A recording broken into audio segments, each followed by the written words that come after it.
Call আসলেই যাদের ফোনের ডিসপ্লে বন্ধ হয়ে যাচ্ছে, এমনকি কলটি রিসিভ করতে পারছেন না, যাদের ফোনে এমন সমস্যা আছে তাদের জন্য আজ এই ভিডিওটি। আপনার হাতে থাকা স্মার্টফোন থেকে আপনি সরাসরি চলে যাবেন, তো ফোনের সেট অপশনে প্রবেশ করার পরে আপনারা তারপর প্রবেশ করবেন অ্যাপসে।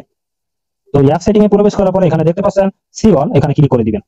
এখানে ক্লিক করে দেওয়ার পরে আপনাদের যাবতীয় যে অ্যাপস গুলো সেগুলো কিন্তু আপনি এখান থেকে দেখে নিতে পারবেন। তো এর মধ্যে থেকে আপনার ফোন কল অ্যাপসটি খুঁজে বের করবেন। তো ফোন কল অ্যাপসটিতে প্রবেশ করার পরে আপনাদের এমন ইন্টারফেস চলে আসবে, আপনারা এখানে দেখতে পাচ্ছেন স্টোরেজ এন্ড ক্যাশ, এখানে ক্লিক করে দিবেন।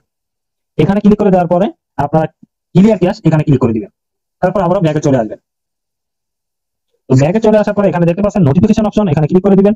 এখানে ক্লিক করে দেওয়ার পরে আপনারা দেখতে পাচ্ছেন ওয়াল ফোন নোটিফিকেশন, আমার ডিসপ্লেতে আপনারা যেভাবে দেখছেন ঠিক সেইভাবে আপনারা এখানে অন করে দিবেন। এখানে কিন্তু আমার সবগুলোই অন করা আছে, আপনারা জাস্ট এগুলো দেখে দেখে অন করে দিবেন। আপনারা আবারও ব্যাকে চলে আসবেন। ব্যাকে চলে আসার পরে এখানে দেখতে পাচ্ছেন পারমিশন অপশন, জাস্ট এখানে ক্লিক করে দিবেন।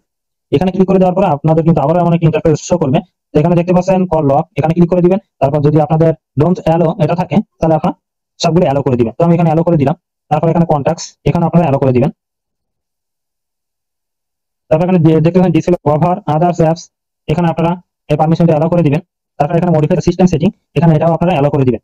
তো সব কাজ সেম ভাবে যদি আপনারা করেন তাহলে কিন্তু আপনার ফোন কলে যদি কেউ ফোন দেয় তাহলে কিন্তু আপনার ডিসপ্লেটি আর অফ হবে না, আপনি তার ফোনটি কিন্তু আপনারা খুব সহজে রিসিভ করতে পারবেন। তো এই ছিল আজকের মতো ভিডিওটি ভালো লাগলে অবশ্যই লাইক কমেন্ট ও শেয়ার করে দিবেন।